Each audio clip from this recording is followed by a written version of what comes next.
Baik, kita mulai untuk pengaruh gizi ibu terhadap ASI ya. Jadi saya akan mulai. Bismillahirrahmanirrahim. Eh, Sebagai pengantar ya, ibu menyusui itu sangat penting ya untuk menjaga kesehatannya. Mengapa? Karena gizi ibu sangat berpengaruh terhadap kualitas ASI. Jadi karena berpengaruh ini, maka ibu harus memenuhi ya kualitas, menjaga kualitas makannya ya. Karena tidak hanya untuk dia, tetapi untuk bayi yang akan diberikan ASI. Nah, sumber energi pada ASI itu ada dua macam ya. Yang pertama itu dari cadangan lemak yang ada di ibu. Jadi ada 200 kalori yang dikeluarkan dari tubuh ibu. Nah, oleh karena itu biasanya wanita yang setelah melahirkan dan berat badannya masih lebih, itu tidak perlu diet ya, tidak perlu mengurangi makan. Kenapa? Karena dengan memberikan ASI maka dia secara otomatis itu ada 200 kalori yang keluar untuk berubah menjadi ASI ya. Itu yang pertama. Jadi sumber energi ASI itu ada dua, yang tadi dari ibunya sendiri, yang kedua dari makanan. Nah, makanan ini diharapkan bisa mensupport 500 kalori ya gitu. Jadi ada 700, nah 200 dari ibu dan 500 dari makanan harian.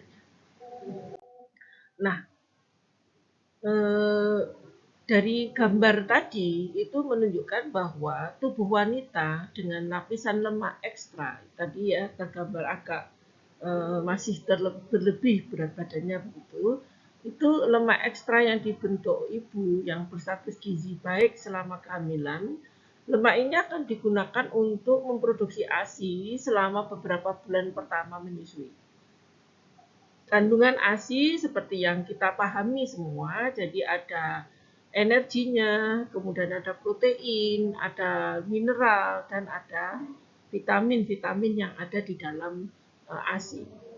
Konsumsi makanan yang beraneka ragam dan lebih banyak protein, mineral, dan vitamin dari kebutuhan tubuhnya. Jadi seorang ibu menyusui itu diharapkan dia mengkonsumsi makanan yang lebih banyak mengandung protein dan mineral serta vitamin daripada kebutuhan tubuhnya. Kenapa? Ya karena makanan yang dia makan nanti akan menjadi bagian dari ASI tadi. Nah, konsumsi dan mekanismenya. Untuk membuat ASI diperlukan 700 kalori sehari. Sekitar 200 kilokalori berasal dari cadangan lemaknya dan sekitar 500 kilokalori diperoleh dari makanan itu. Jadi ini hanya mengulang lagi bahwa 500 itu diperoleh dari makanan ibu, sehingga makanan ibu tidak bisa diabaikan ya, tidak bisa diabaikan. Jadi tetap ibu harus mengkonsumsi makanan yang dengan kualitas baik, di mana tadi proteinnya itu lebih ditambah.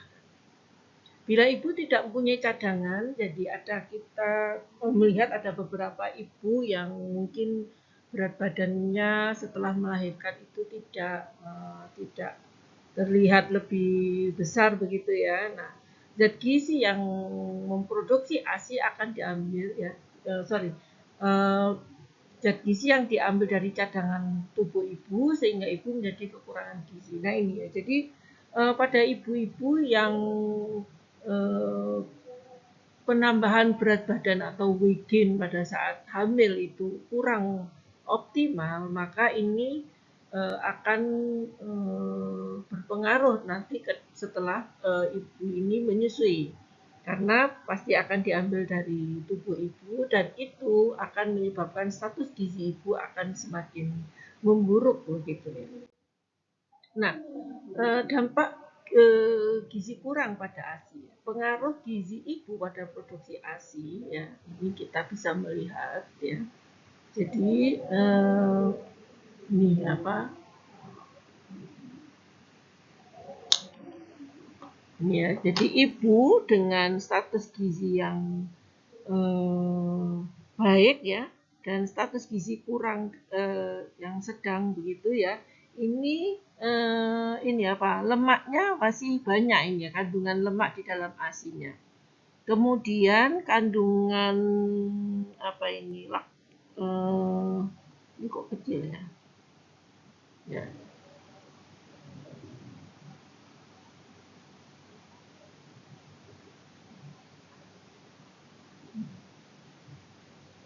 ya. Di sini kita melihat ya, jadi ada perbedaannya. Di sini pada ibu dengan status gizi yang kurus ya, yang buruk ya, ini akan jumlahnya akan berbeda gitu ya. Jadi ada lemaknya berbeda, kemudian ininya berbeda semua ya. Nah, jadi sebetulnya kalau dari komponennya sama, tetapi jumlahnya yang berbeda. Itu yang dimaksud dengan kualitas tadi. Nah, sekarang kita status gizi yang sedang, jadi produksi ASI cukup memadai dan kualitasnya baik. Sedangkan pada status gizi yang buruk, produksi ASINya menurun. Gitu ya. Jadi produksi ASINya yang menurun. ASI ibu yang berstatus gizi buruk kurang mengandung lemak dan beberapa vitamin dibandingkan ASI dari ibu yang berkualitas gizi baik. Ya, jadi itu ya. Jadi oleh karena itu perlu sekali memperhatikan kualitas gizi ibu pada saat dia menyusui. Nah, tadi saya sampaikan bahwa komponennya itu sama ya, antara ibu dengan gizi baik atau ibu dengan gizi buruk itu komponennya sama. Jadi tetap ada lemak dan lain sebagainya, tetapi yang berbeda adalah jumlah.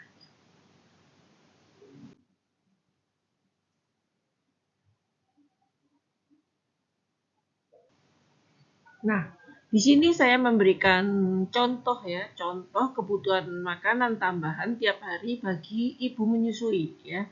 Di sini ada tertulis 600 gram, 60 gram beras ya.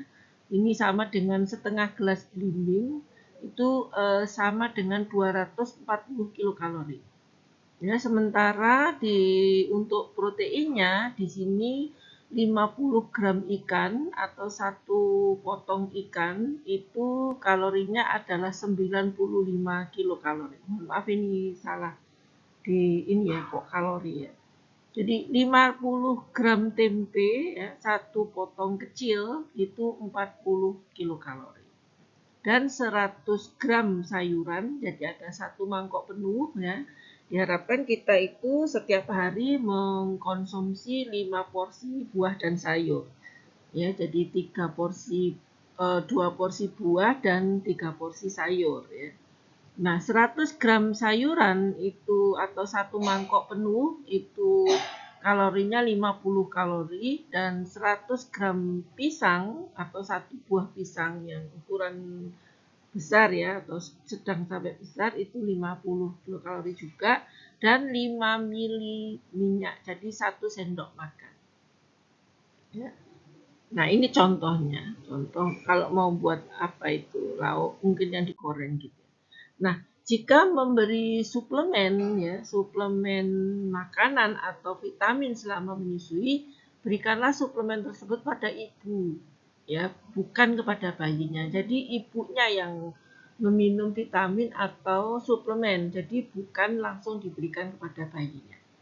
Berikan suplemen tersebut selama periode menyusui dan jangan hanya pada bulan-bulan pertama. Nah, itu biasanya kita ini ada kebiasaan ketika awal-awal rajin, tapi ketika nanti sudah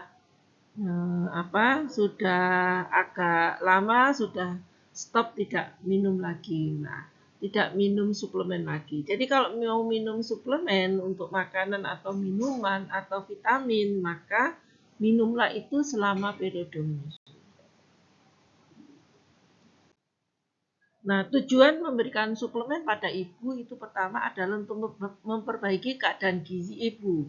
Jadi ingat ya bahwa suplemen itu artinya tambahan.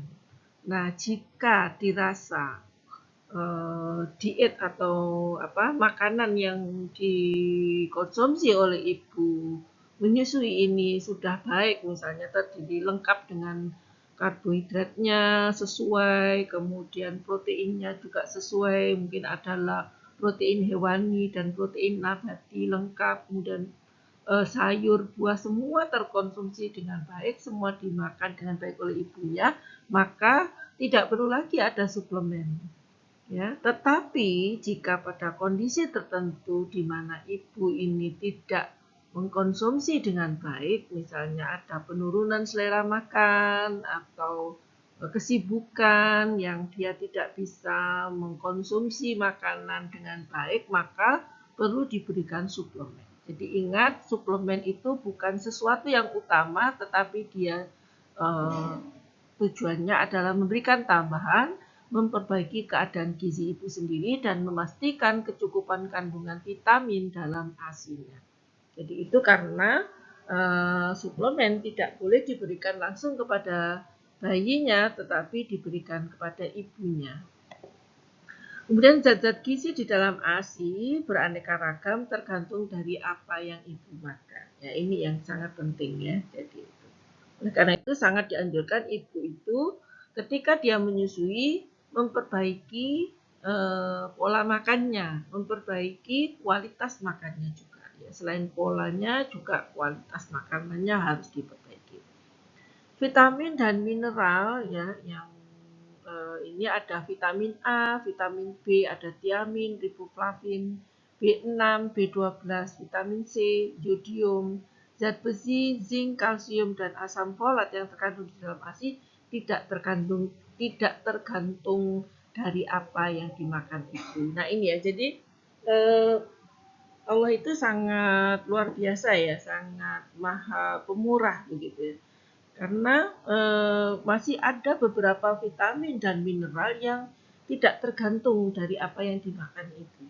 Jadi ini diambilkan dari ibunya, gitu ya. Jadi sudah sudah ini dari ASI-nya. Jadi ASI itu otomatis ada di dalam ASI ya, vitamin A, vitamin B, itu terdiri dari tiamin, riboflavin, B6, B12, vitamin C dan iod. Ya, zat besi, zinc, kalsium dan asam folat ini sudah otomatis. Tetapi kewajiban ibu untuk tetap menjaga kualitas makanan.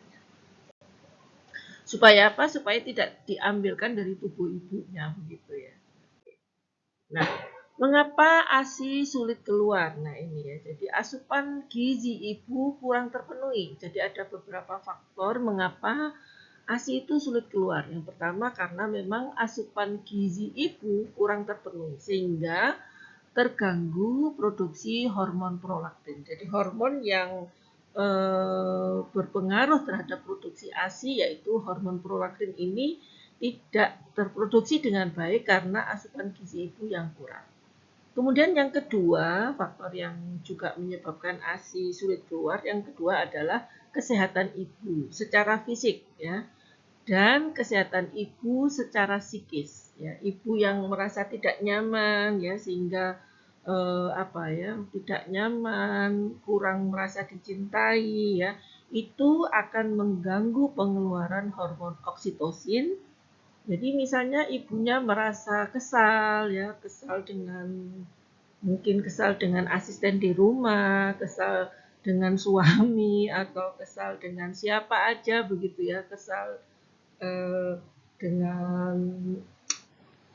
rekan kerja atau apa ya, pokoknya dia merasa kesal begitu ya, atau cemas misalnya suami belum pulang atau siapa gitu ya, cemas, sedih, marah, gelisah, takut serta kelelahan ini ya. Ini juga mengganggu keluarnya ASI. Nah, tadi kalau kesehatan ibu yang secara fisik tadi sedang mengalami gangguan sehingga tidak menunjang produksi ASI. Jadi misalnya apa? Misalnya terjadi lecet ya pada puting. Lecet pada puting ini kadang-kadang mengganggu ya karena tidak dikeluarkan ASI secara normal. Kemudian cara memperbanyak produksi ASI ya. Yang pertama, berikan ASI sesering mungkin, jadi on demand. Jadi tidak boleh ASI itu diatur 2 jam, 3 jam, atau 1 jam, tidak usah. Jadi ASI itu diberikan sesering mungkin, on demand ya. Jadi tingginya frekuensi menyusui bayi atau dengan memerah ASI akan membantu meningkatkan produksi ASI. Kemudian membiarkan bayi mengkonsumsi ASI dalam waktu lama ya. Tujuannya adalah untuk mengosongkan ASI yang telah diproduksi sehingga tubuh dapat merespon produksi ASI selanjutnya.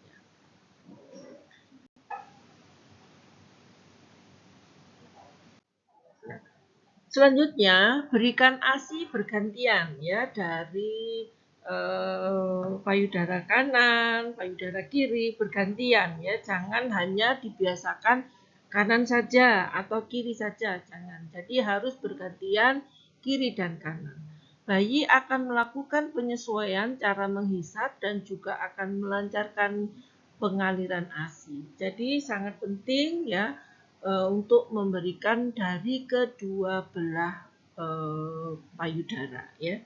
Kemudian pijatan yang benar dan tepat pada payudara akan membantu dalam memperbanyak ASI. Jadi ini ada praktek untuk pijat oksitosin ya. Jadi mungkin nanti bisa dicari di YouTube begitu ya, pijat oksitosin ya. Karena pijat oksitosin ini akan memperlancar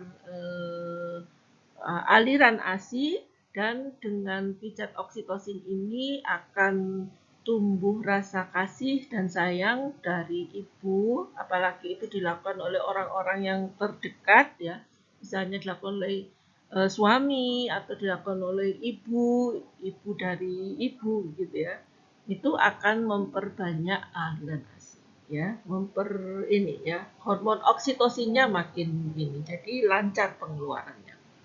Buat suasana yang tenang dan rileks jika memungkinkan adanya skin to skin kontak antara bayi dengan ibu ya. Kenapa? Karena adanya skin to skin kontak atau eye contact itu akan memicu oksitosin untuk untuk terproduksi.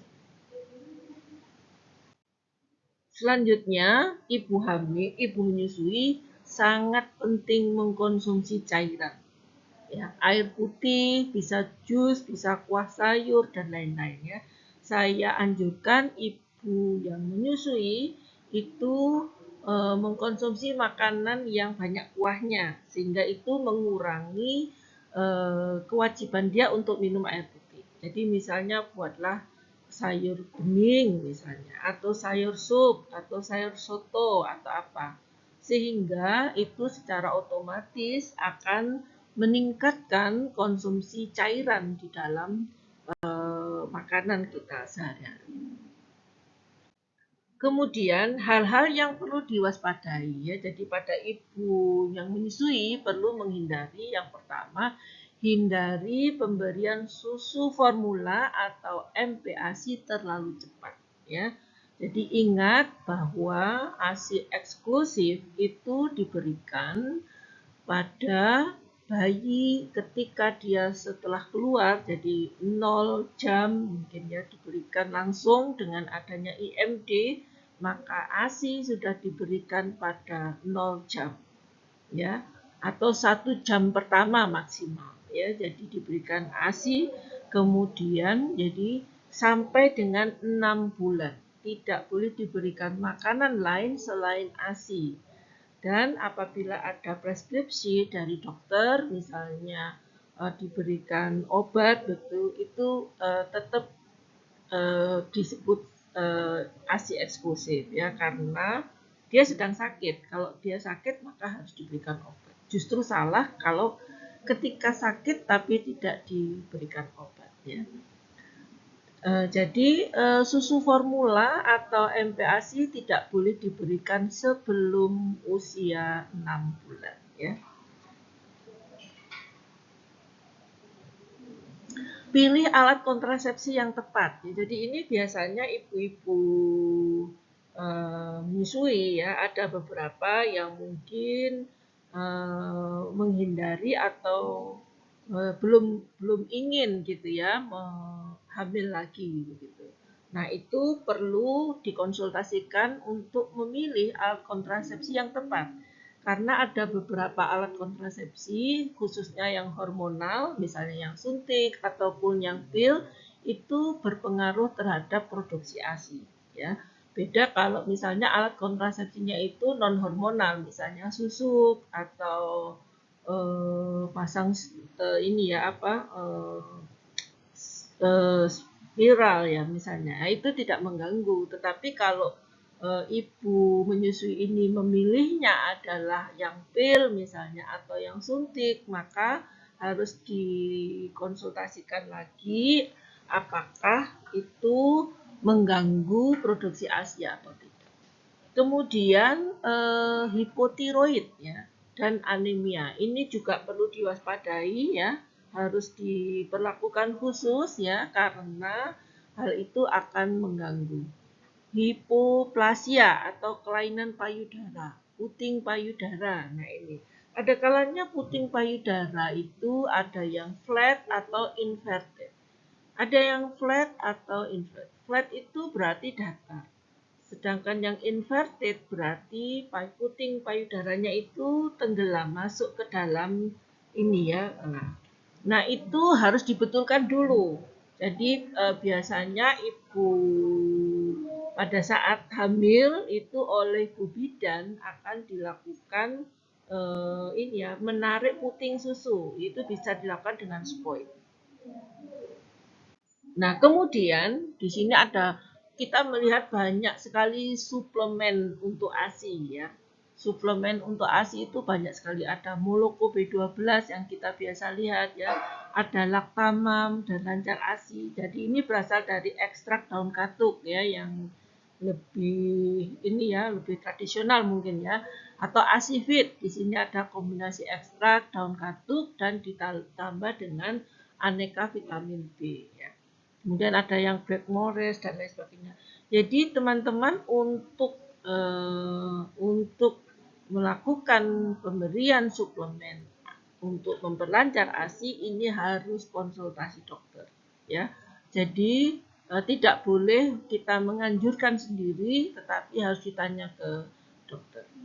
Baik untuk kandungan gizi di dalam ASI saya kira cukup ini ya, mudah-mudahan ini bisa dipahami dan bisa menjadi tambahan pengetahuan untuk kita, untuk Anda semua dalam memberikan pengetahuan bagaimana ASI pengaruh gizi kepada terhadap ASI. Baik, kita akan lanjutkan ke gizi ibu hamil, ibu menyusui. Terima kasih. Assalamualaikum warahmatullahi wabarakatuh.